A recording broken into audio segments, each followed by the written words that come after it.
She remembers going through her grandfather's studio in storage and seeing some of the abstract paintings from the 60s, which she had never seen before.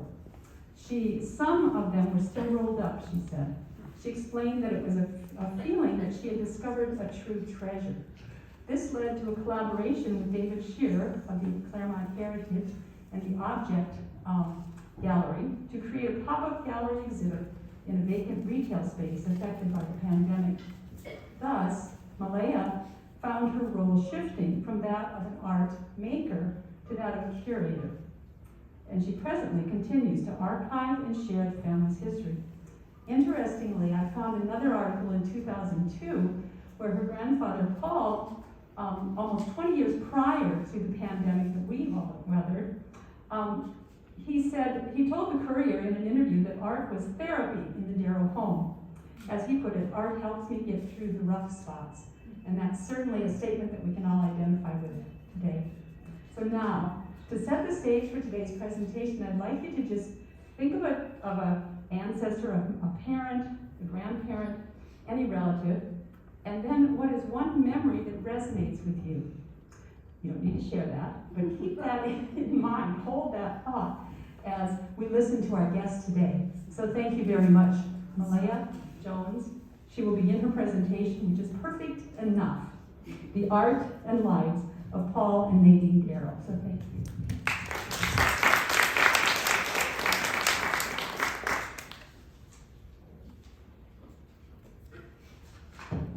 Are you all comfortable if I take my mask off? Okay. It's so strange to meet someone for the first time with a mask on. I guess before I get started, I realized in this process that I was very ambitious in explaining the life and art of two artists, Paul and Nadine Darrow, and doing that in 30 to 45 minutes. So, and then I also had thought about the previous collaboration I had done with David and how maybe some of you might not have seen that or might be interested in looking at it. And we had the privilege of having a Matterport technology done as a three-dimensional view of the gallery space, so you can see it in its entirety now. So I just wanted to make that, there might be a part two is what I'm trying to say. I think I could go up to just about the mid-60s, and then I was like, we're gonna go over, this could be even longer than an hour. So is that okay with everybody? Okay. Yeah, for sure. Because I'm also still uncovering and archiving.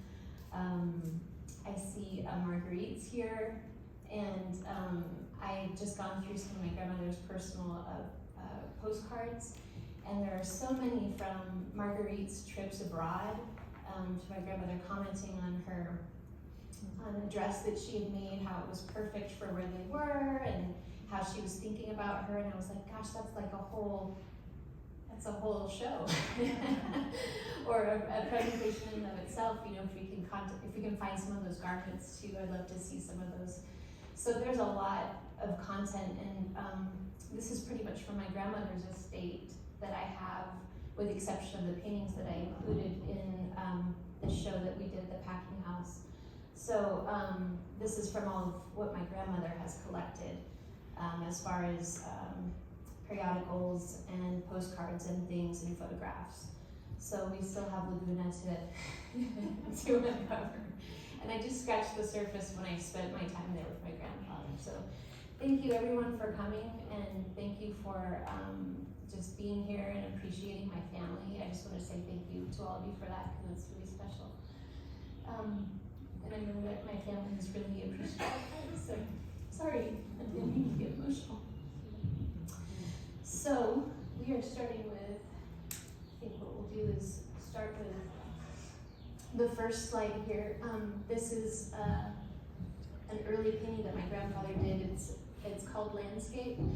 And the reason I chose it for the title page was just because it was my grandma's favorite painting of his. And I think it's a very nice blend of their styles. Like, there's a lot of her color palette is in there. And I just thought that would be a great way to start the slideshow. So, and perfect enough is a saying that my grandfather would always say. He would just, if he was working on something and it wasn't going in the direction that he wanted to, he kind of moved on and said, well, that's perfect enough. And I think that was something that he also taught his students at Scripps as well. So,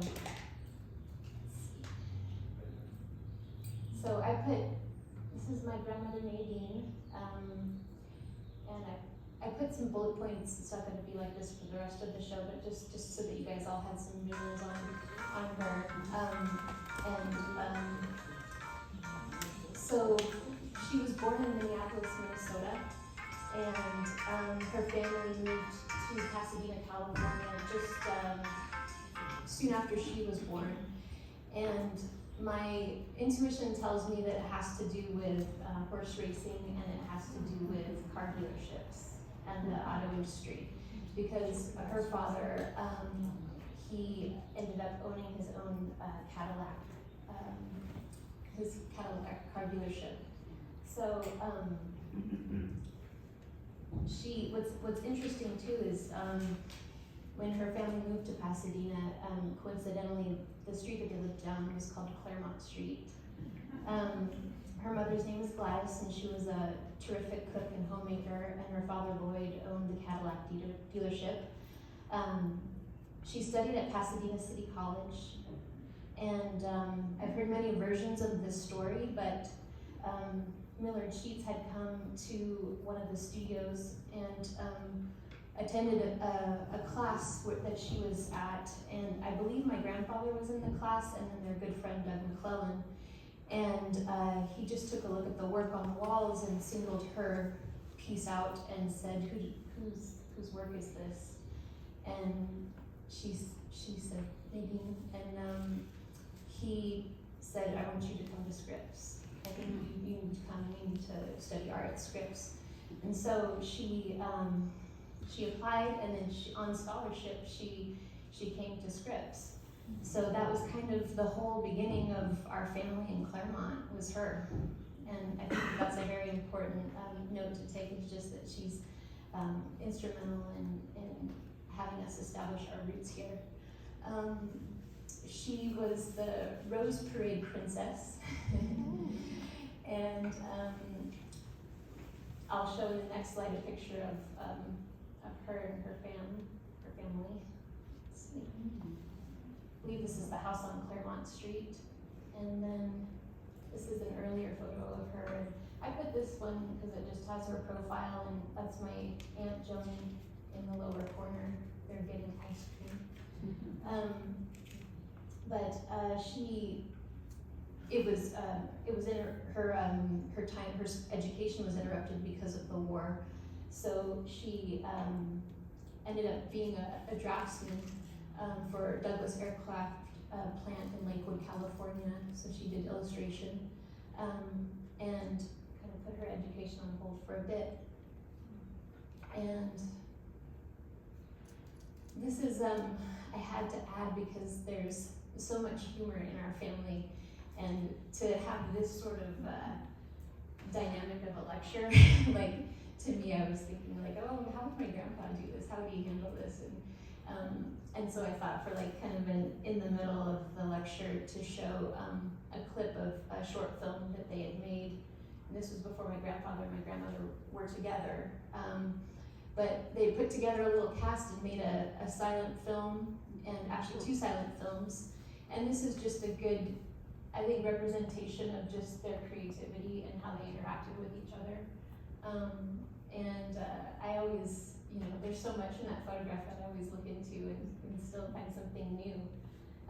So if you don't mind, I'll show the clip really quick so you can see. It's about 5 minutes.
So this is my grandmother.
So Paul's with a mustache.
So this is their second one, but I just thought I'd stop it there because we're going to talk a little bit about World War II.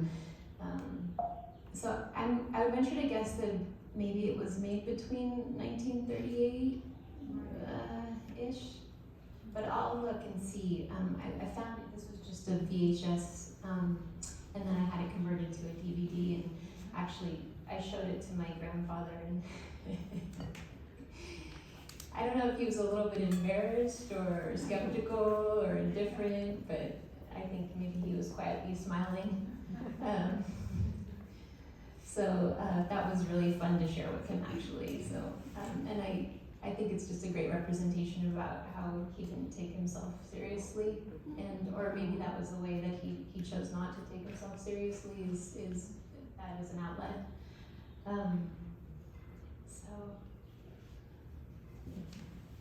So my grandfather Paul was born on Halloween, 1921, Pasadena, to Frank and Ruth Darrow.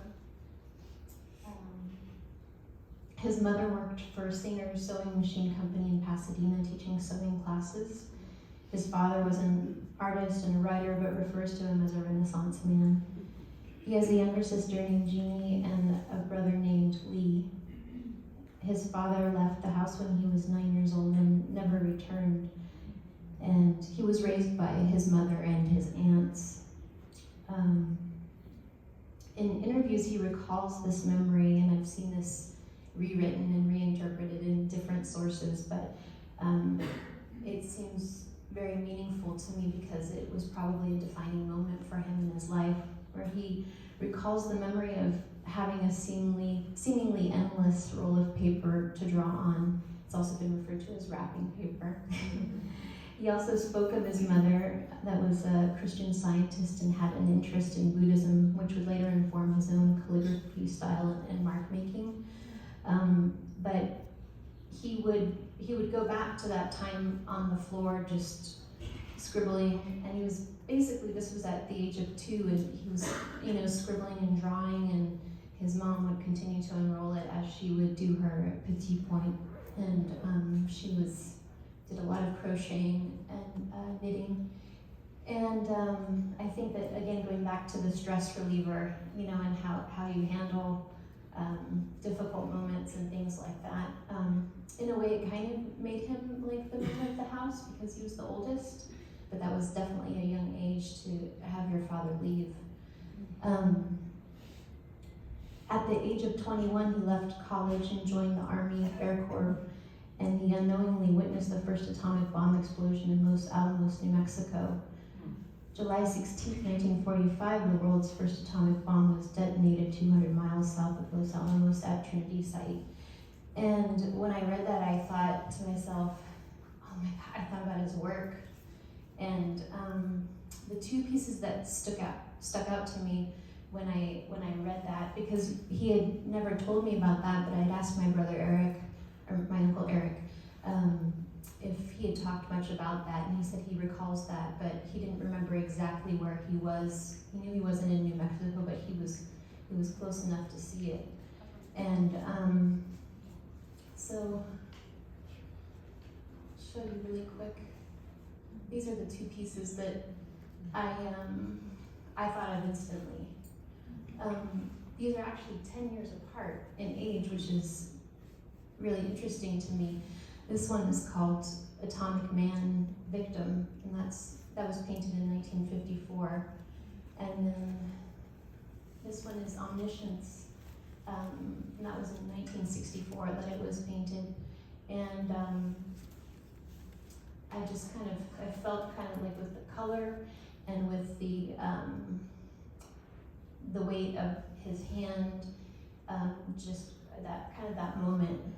And how maybe in that time it was unexplainable, and how do you articulate something like that? And then later it was detonated and it destroyed everyone basically that was in proximity. And so I thought of that as another defining moment that was important to talk about. And how maybe it had informed his work. So in 1942, my grandmother and grandfather married, and my grandfather was on leave for the B-17 bomber with the U.S. Army Air Corps. And during this time, he was sending postcards, and I had come across some of his postcards as well.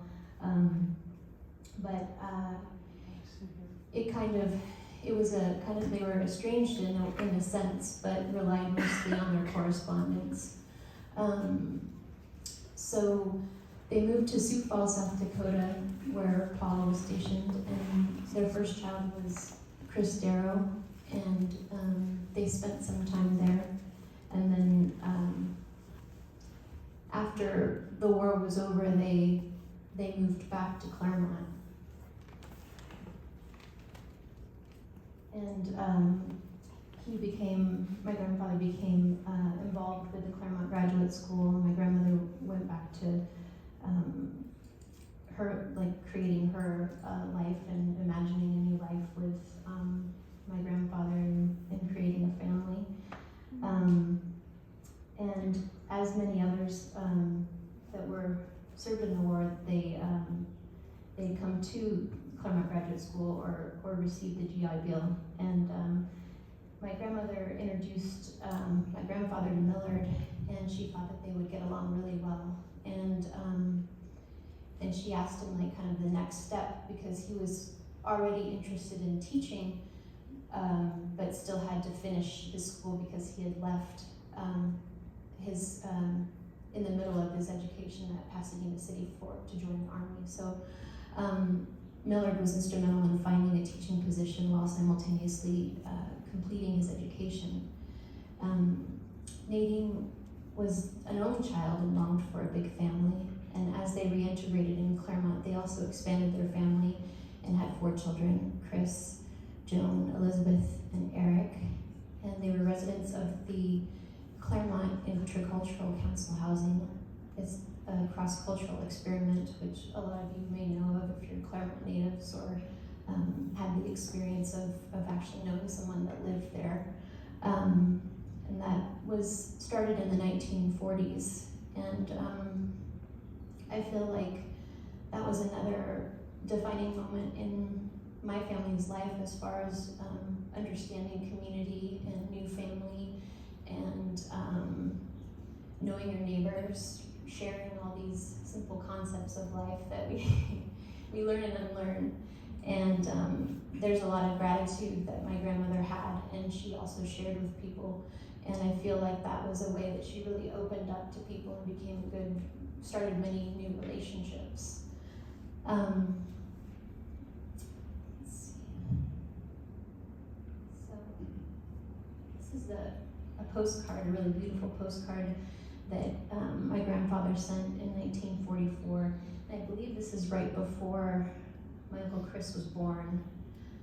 She must have come back to maybe to be with her family to have him while my grandfather was away. But he was in Omaha at the time, and it says, "Dear Nadine, now in Omaha, 11 o'clock first day, p.m., took shower, feel clean. We'll be there approximately the 1st of July. Read a book today, love, Paul." I can interpret that in 2 ways, but so I thought this would be a really fun thing to share. I just recently came across this invitation, and my grandmother really loved entertaining and throwing parties. And eventually, when my family moved to this Blaisdell Street, that house was a little bit larger and fit for entertaining, so they really opened up their doors to a lot of friends and family, and it was known then as Professor Rowe. And Millard was also instrumental in trying to get faculty to integrate even in separate sort of housing on the same street, trying to get a lot of the different professors at different colleges to be on the same street to kind of continue conversations and to collaborate. So the photo on the upper right hand side is an earlier one, and that's actually at the house on Blanchard in off of what I had mentioned, the Intercultural Council. And then the one below, that's Paul Soldner, and that's in the hallway of the house on Blaisdell for a Halloween party. But every time I see that, it just makes me laugh, and it just kind of represents the spirit that was in the house at that time. And then this invitation was created by my Aunt Joni. It says, Joan made it, but it says, "Nadine Darrow does hereby request you to attend the Halloween party in costume, live entertainment." So I thought that would be kind of fun to share how they continue the costuming and the creativity of the performing arts as well. Let's see. These are some early photos. This is, as I mentioned, she was the Rose Princess in 1942, and my mom wanted me to point out that that particular parade was very different just because of the war, so it was very simplified and wasn't very decadent at all, and it actually made me think more about that, to see what photos look like and how they made that happen, or during the war. but this is kind of a good representation of how they presented the princesses and kind of carried out that tradition within the means that they had. And this is my Uncle Chris, and then a baby Chris there too. And then these are some other photos that I just thought would be beneficial and just help tell the story of what was happening in the house. Like this is my grandfather Paul's mother,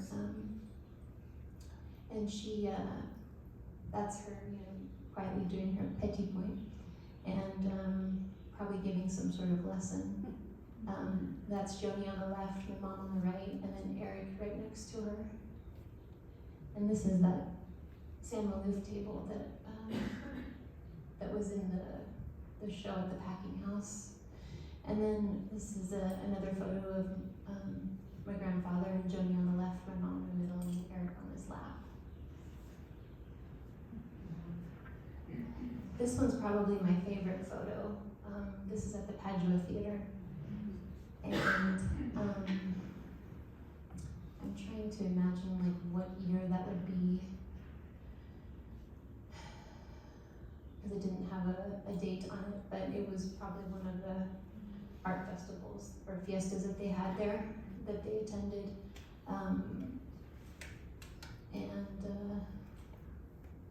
That's Joni and Chris. And then behind Chris is my grandfather's sister, Jeannie. And that's another photo of my grandmother with, I believe, my mom. So I found this recently when I was looking through the postcards, and this is from the Progress Bulletin in 1964, November 14th, 1964, and it talks about my grandfather having a month stint out with the Navy, and how he had that opportunity, and he basically was given all expenses paid, art supplies that he wanted, a room on the ship, and he was able to depict the life of the people, the sailors, officers, kind of anything that he had seen that he found interesting. They wanted an artist's perspective to kind of document what was happening. And it sounds fascinating to me, and definitely something that I'm sure he was just over the moon, because he loved to sail. But if you want, I could read this to you really quick, because it has a quote from him in it. It says, "Claremont, back from a month in the Western Pacific, artist Paul Darrow is sorting through a few hundred ideas for paintings he'll give to the United States Navy. As a guest of the Secretary of the Navy, Darrow was given expenses, all his art supplies, and the privileges of Navy captain on the ships, planes, and shore stations. He'll give the Navy several paintings and possibly enough sketches for a book. His work will go into a permanent Navy collection to be exhibited around the country." His assignment sounded as though it were written by an artist in a reckless moment. Quote, "There was no direction," he said. "That's the part that was so good. They just wanted the Navy looked at by an artist. I didn't have to paint airplanes. I didn't have to paint admirals. I didn't have to do anything I didn't want to. I was sent out as an artist, respected as an artist, and will be allowed to do my work as an artist. They'll take what I offer them, whatever I feel," it's kind of bent right there, "whatever I feel they thought to be skinned apparently all right." I don't know. It was rumpled up when I unfolded it. So in my orders, that if anybody told me what to do, I could disregard it. And so they said that further in the article that he came back with at least 200 sketches and more photographs that he could count. 4 sketches from his notebook that are shown on this page. and I have close-ups on the next slide. He photographed and sketched the cartoon ships, planes, and Okinawa Marines in sweaty fatigues, Taiwan women, sailors out on the town, men in sleepy boredom on a transport plane, officers coming on a ship through a terrifying seas of a typhoon, tangled jungles, carrier plane pilots, truck mechanics. He made a carrier landing on in the Gulf, and so it just goes on to explain his experience. And I found some slides from some photographs, some slides of the work that he was working on. And I didn't understand until I found this, that because I'm often presented in sort of my archiving process with the product, and then I kind of slowly find the process, so it's kind of backwards. So I'm like, oh, I understand this now. This is, no wonder that the slide is so dark, and it looks like a very mechanical, rendering of something. And then I realized, oh, those are probably snapshots inside the ship, where the lighting probably wasn't as good. So these are close-ups of the newspaper article. And then, I'm not sure if this one was created during that time or afterwards, but it definitely spoke to me as inspiration from that. And so I decided to include that. This was another one that was not really in his circulation of shows, and that I hadn't seen in a gallery. It's an earlier piece, but I can definitely see the reflection. We were thinking at the beginning that it was like an abstracted sort of like a thunderbird, because it looks a little Native American to me as well. But I think that that's probably either a naval ship or a barge or something like that. So now we're going into some of my grandmother's work, and again, through the process of archiving and cleaning, I came upon them. I don't recall ever seeing these paintings. They were never displayed, they were never up on the walls. So these are all new to me, as they are to you. I've been working with Thomas Stubbs in restoring some of them, because they were stored in the studio where my uncle used to throw pots. And so there was just like a lot of dust, and I'm sure they were on the floor, moved around, and so he's still working on this one. He said that there was a lot of soot and mud on the surface, and there's even a figurative painting underneath he just found recently. But I thought I'd share this because this just shows her eye, and then her eye for movement and her attention to detail, but then being loose with it. Like, I feel like she was more sensitive to the light and the way that light interacts with objects in nature. And she abstracts it a little bit, but it's more of an impressionistic style. But I don't think that she would probably want to be put in those terms, because I think that she was very much more about like just emoting like how she felt, which I guess would fall into an impressionist style. But this is one of her pieces.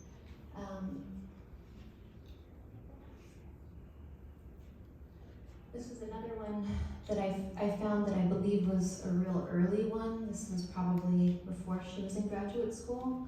And to me it seems like it's an en plein air painting where she was just out there with her easel, and maybe it was with a class, or maybe not. But because it's unfinished in certain areas, it makes me think that she was dealing with light slipping away in those circumstances when you're painting out in nature.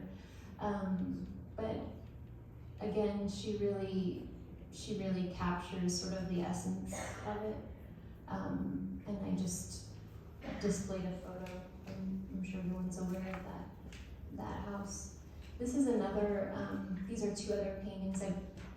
They're not part of the same series, but the palette's really similar. For all of you that might remember Moore's, it's a grocery or a kitchen grocery. I believe that she was painting from the inside out. And so this is from Miss Moore's, and that was on the north side of Foothill, just west of Mills, which is really close to the house on Blaisdell. But my mom says she thinks that that's Hell's Angels on the motorcycles. And she had some sort of connection with the Hell's Angels. I don't know if she met them or met somebody who was part of it, but she depicted them there. I did ask, I reached out to David Shearer and their archivist about any photos of Miss Moore's, because I was really interested in what that looked like, because a lot of this is, obviously I wasn't alive then, and that wasn't part of my childhood, but I was curious about the restaurant and what it looked like, and so I was able to find 2 photos from the Claremont Heritage. So this is the Moore's Groceries lunch ice cream fountain. So we're thinking that maybe she could have been painting over here in this window, looking out on this side, but the 76 gas station kind of throws me off because I don't believe that there was one on that corner. But if anybody knows and has any information, I would love to know. There was a gas station on the corner of Mills and Foothill. Yeah. Was it? It was a 76. Yeah. Okay. They don't have any photos through the heritage, but they said that there was a J&J station. Yeah.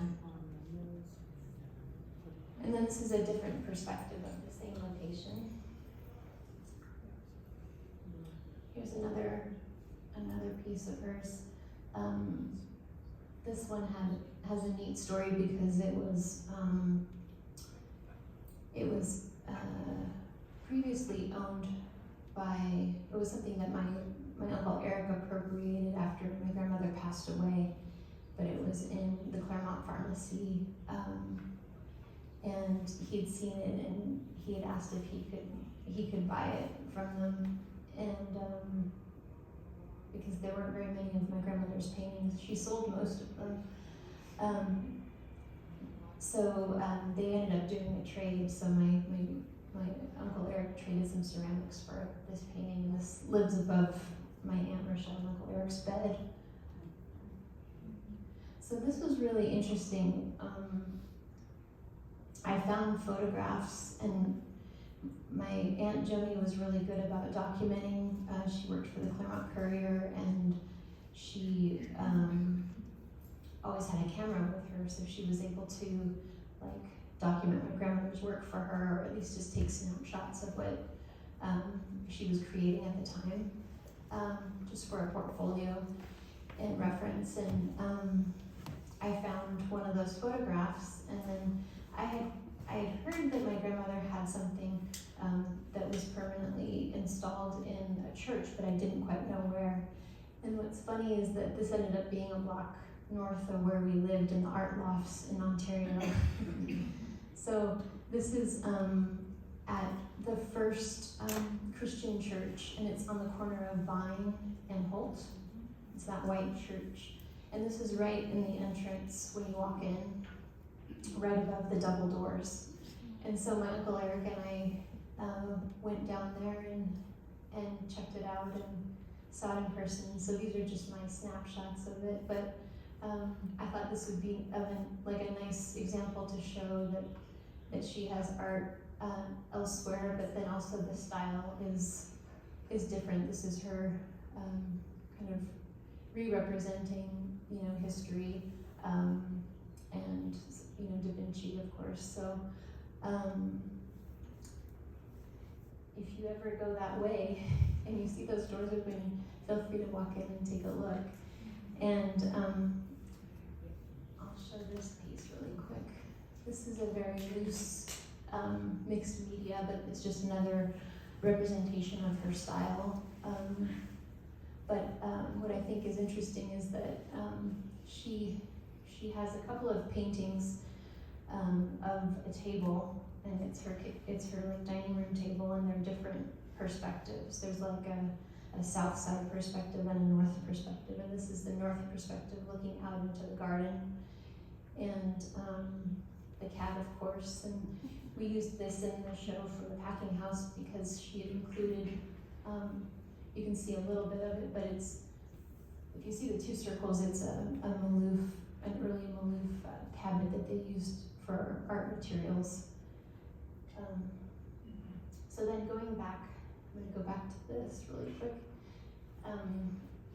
This is kind of, I guess, where I think it's a good time to kind of end the I guess this part, because they ended up divorcing, and I thought it was kind of interesting that they both have work on either side of Euclid in Ontario. And maybe that would be a good way of kind of adding humor to that. But this is what my grandfather has at the Chaffee Community Museum of Art in Ontario. And I had come across, my grandmother had saved this article, or this little blurb that he had won the Best in Show Award for the Chaffee Community Museum. At the time it was Chaffee, it was through Chaffee College, but and that was, I think, one of his like first major awards. And so my Uncle Eric and I went on the other side of Euclid and went and took a look at these in person.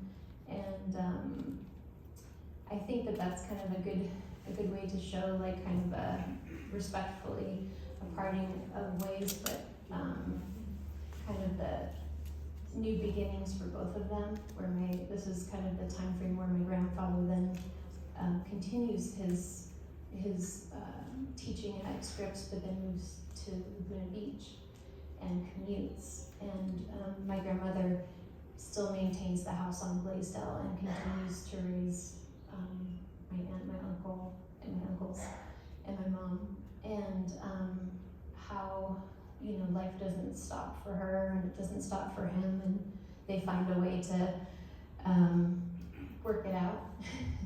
I think the hardest thing is that it was her best friend that he left her for.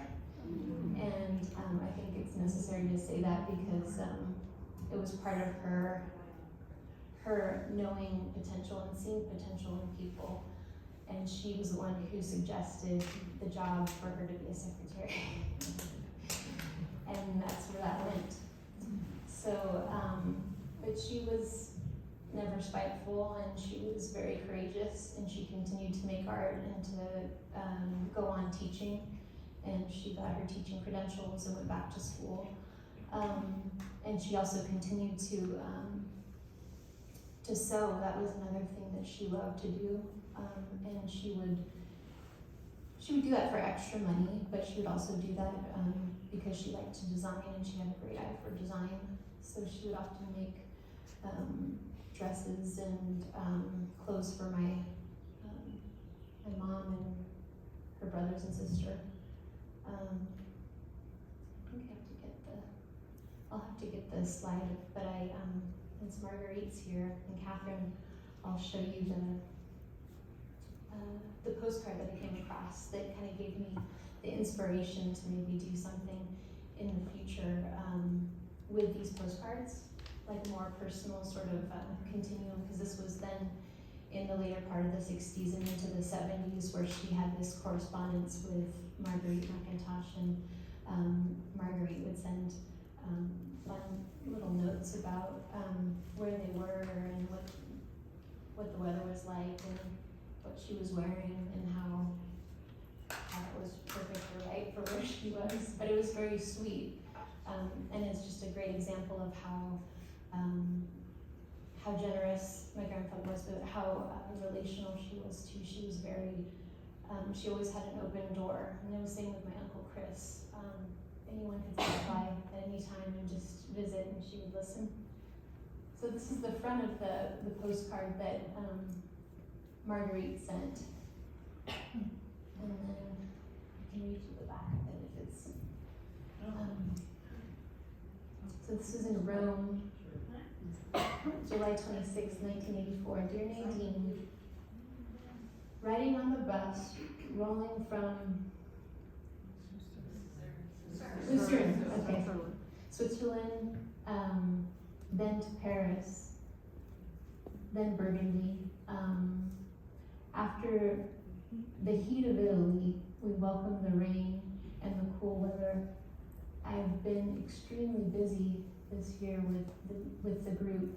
Interesting trip though, but I am anxious to see Paris and my mother, and then to go home and see Harrison and Blondie. Hope you have a good summer. Love, Marguerite. P.S. The red dress was perfect in Italy.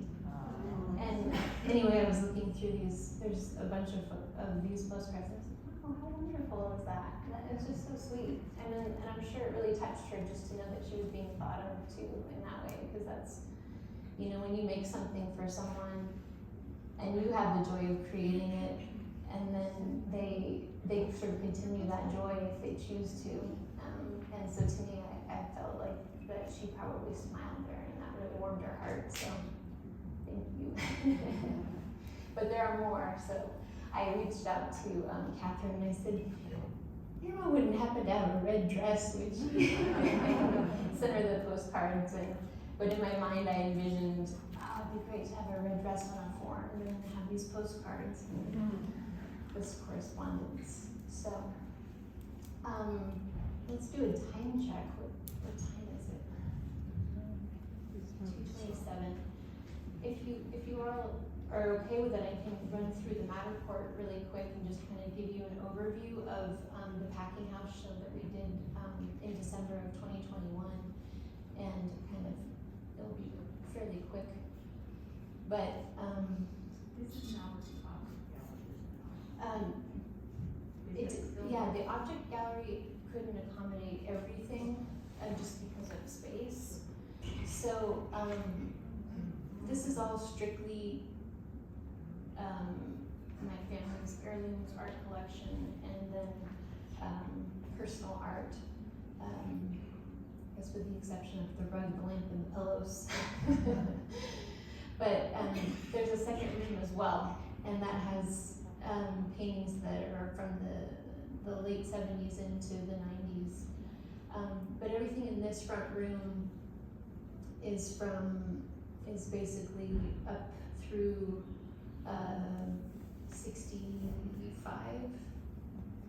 1965. But this is also located on paulnaddineart.com, so you can kind of navigate your way through it. But I can talk briefly about it if you want to see. Yeah, so we'll start with, go to the left, and then to your left. So this is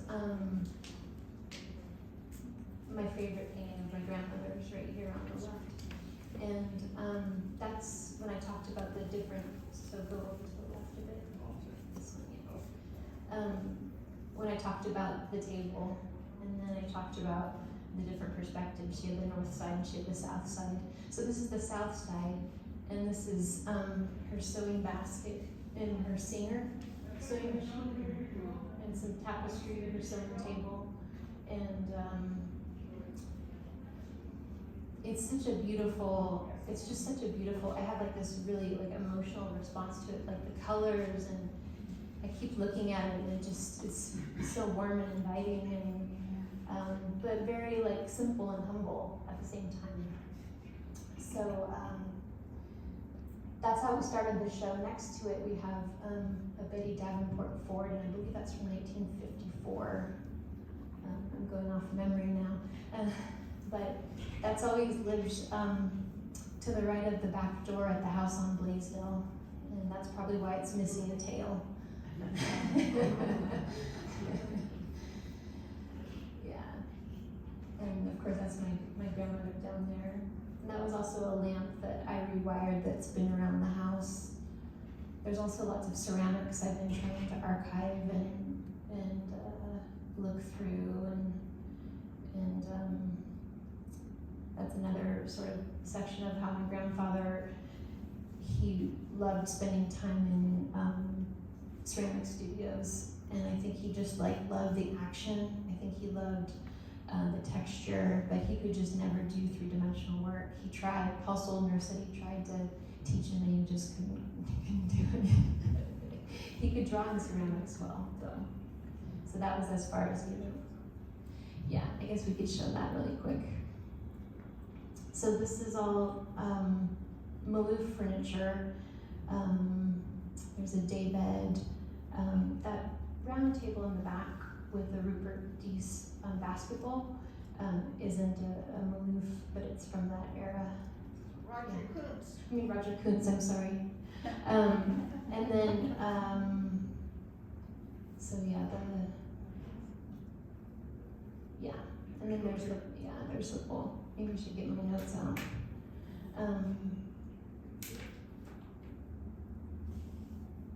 And Catherine came down to the show, and we talked about this. Hopefully no one's getting sick.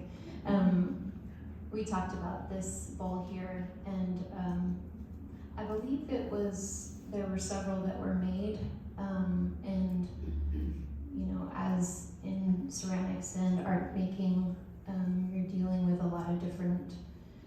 You're dealing with elements. You're dealing with your own coordination and your own knowledge, and then this was a collaboration as well. So then there's my grandfather drawing on the exterior of it, and so this one has a little bit. It's misshapen on the top. It's not entirely round, and then there's a little bit of, as Catherine said, some bubbling on the bottom. That she said that her father. He wouldn't pass that one off. But that lived on the table as it is in our living room, in our family's living room, and Christmas cards would go in there, and different special mail. And if you come back and you look at everything, there is enough detail that you can look at it up close, but you can see it's a faculty. It was a faculty gift. We're thinking that it had all these cartoons of people laughing, drinking martinis, all these really kind of fun little stories about social interactions, and then depicting sort of your stereotypical professor, and it's a very fun story, and the process was it's having a hard I was able time. to zoom in on my phone really well, but yeah, there's more detail if you view it on a computer or your own phone or something, and you can really actually get in there. You can see all the interactions. There's lots of little cartoon characters on there that are all doing funny things. So we have a mix of really early work. The two paintings in the back, those measure 6 feet by 4 feet. They're huge, and that was what you had quoted about uncovering a treasure, because they were in a studio and I'd never seen them, and then I saw this scale and I was like, this is incredible. I've never seen this on a wall, and I just thought, during the pandemic we were all processing so much, and it was also sad to see businesses go. But then I also saw opportunity in that with the open space, and between David and the Tessiers, Jerry Tessier was very kind to let us use that space for over a month and just create a gallery space. And I thought it would be a great space to display work because all of the French windows, so you could go at any time of the day, the doors wouldn't have to be open, and you could still appreciate it. And I just thought that it would be a really nice way to take your mind off of what was happening, and just sort of learn also about Claremont's art history. So we have a mix of Harrison McIntosh, Rupert Deese, Peter Volkus, Strombotny is on the far right on that shelf. And that shelf as well as an early Sam Maloof shelf. That was used, I believe, in one of the LA County Fair demonstrations of kind of commingling like art and design and having a show and doing these great displays of interiors. That's a really another favorite one, the painting of my grandfather's. And if we circle over, you can see the atomic command victim that I showed previously. And then some more. Maybe we can show the Maloof cabinet that was in my grandmother's drawing there. I have them next to each other. But so then that's that early Maloof cabinet. That was when he was dealing or working with plywood and actually utilizing resources, wood that was available, and it's pretty incredible how it ages. It has like our family patina on it. But yeah, so we have it displayed next to that piece, and you can see it, just a gesture of it to the left of the cat. And then that was the easel that was used through the family. That piece on the right, it's my grandfather won a drawing, the charcoal, right? My grandfather won an award for that piece, and it's on Masonite. It's an earlier one, but it started to think about this piece because of that windstorm that we had. And my aunt Rochelle and Uncle Eric also have another piece of his, and he did a short body of work about uprooting the orange groves, and it reminded me of that a little bit. Sort of, you know, you're building your house and then you're seeing all these orange groves uprooted, and I think I can just speak to that. I'm sure that he felt a sense of sorrow in a sense for kind of taking down those orange groves and building their house, but this is a piece that represents that.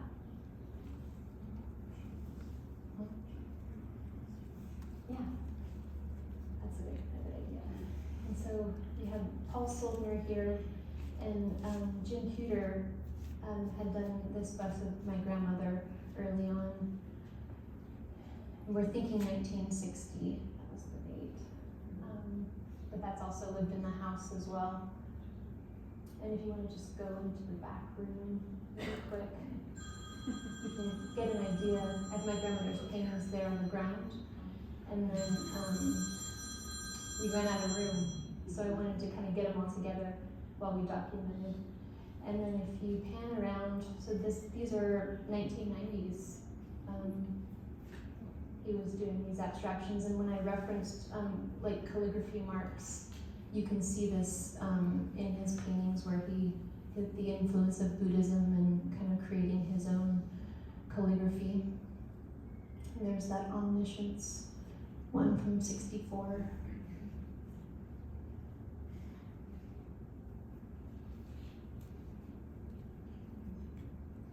Yes, so this is available on the website if you ever wanted to reference it.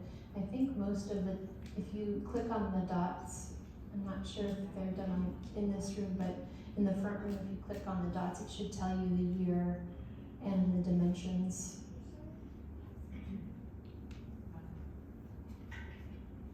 Sorry to keep you guys over. I was trying to condense a lot in one lecture, but yeah, this is an early painting of my Uncle Chris, my grandfather. It's done by Paul.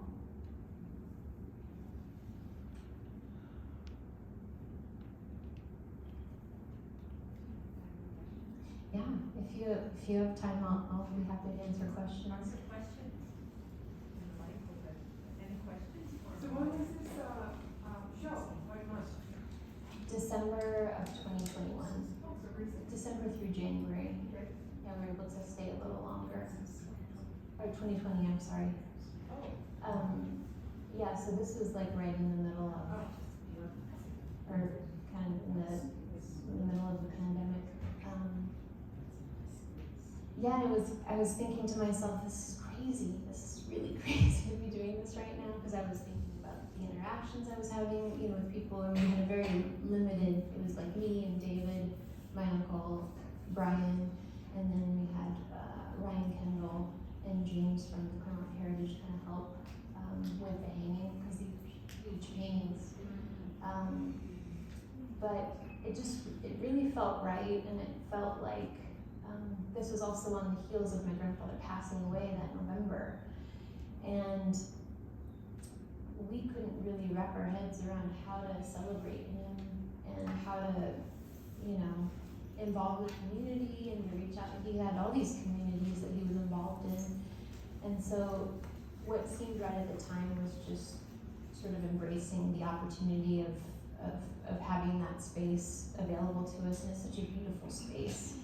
And it was surreal for David in a sense, because the Claremont Museum used to be in that part of that space. So he was kind of coming back into that too, and but it was a really nice. We had limited hours. We had open, just for a few hours on the weekends, and then do by appointment. But like I said, you could walk up and you could look through the French doors with them locked and pretty much experience the show. So. Well, thank you, Mahlea.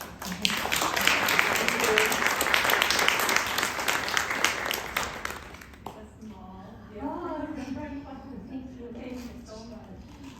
Delightful, and I want to thank everyone here for attending. I also want to point out our hospitality committee, Karen Hoffman, Mary Valenzuela, and Maria, always such a nice job with these name tags, there we go. And then our following Pomona College's protocols, our grab and go, our gifts, our little refreshments outside. So please do those. And then we're having an informal meeting of our luncheon committee just right after the gathering. So if you're interested in staying and helping us plan the luncheon, it is May 19th, Thursday. We're still working with Pomona College as to what their restrictions are, but we'll give you the details as they come. So thank you very much. And once again, thank you.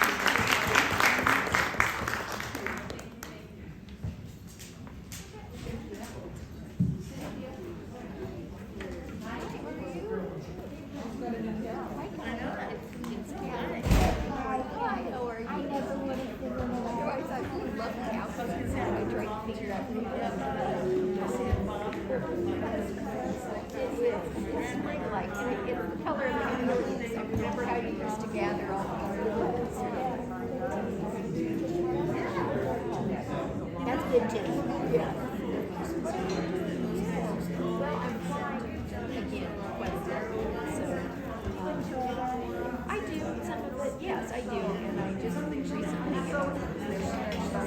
Sometimes we're away for Chinese visas, not always, and so first time I had a Chinese visa, so I may be flying there. So not a whole lot.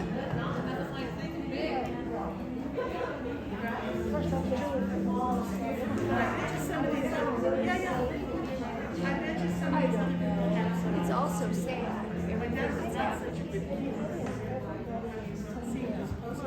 We're all teams, and we should have sort of been too polite to like people in the room when we should have sort of pushed more in China and pushed more in Russia, and they shouldn't exist the way they do now. But we were polite and held our tongue. And, I'll talk to you. How are you feeling?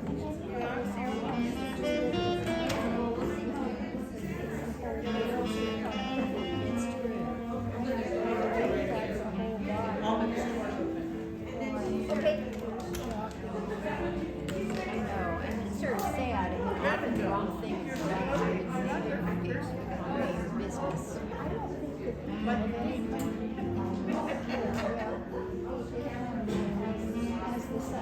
Hi, Dad. Hello.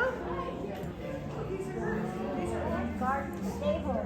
That's good. on my Tax the Rich shirt. Oh, tax the rich. Okay, that's good. It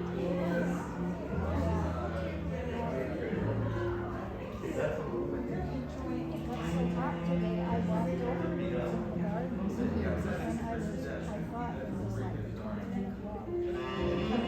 I'm impressed, Connie. That's more than I was doing.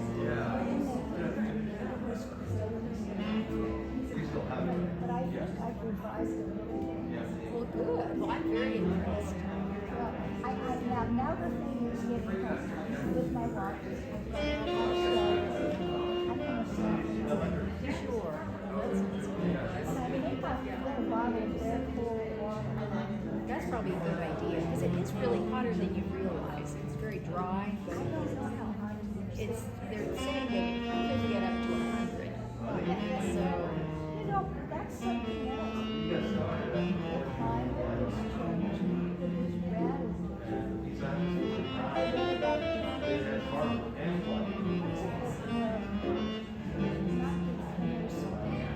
but it is the soil that is melting apart. But everything is shifting. The roads are sinking and they're sagging and they're filling in with them, but they can't come up again. It's just wild. yeah, it's very. I know everything is giving way at once. It's sort of teetering and tottering. You ought to just all go home and think It's probably true. It's the same tune we can't sprinkle sort of like wisdom dust and kindness and love dust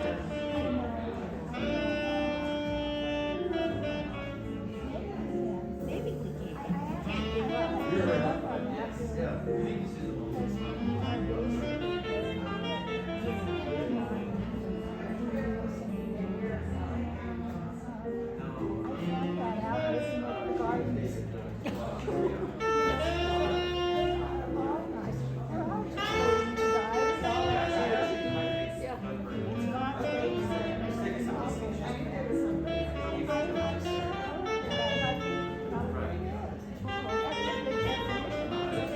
Now, do you remember Alice Codson? Her son, Mike, makes, the cajones, bought the cajon boxes. She used to teach at a lot of classes at Botanic Garden, basketry and different things. And so she'll be pleased that I ran into you because she really adores you. So, yes, her husband passed during COVID. And he got too eager to go. They were very isolated and everything was done for them. And then he got really eager one day to pick up a prescription for himself, and he demanded that they do this. And then once they were there, they stood in a long line, and that's how he contracted it. So that was unfortunate. Well, it does get rid of a lot of older people. They're some of the best, though. I know. If I could pick, it would be okay. But when you can't pick, Yeah, right.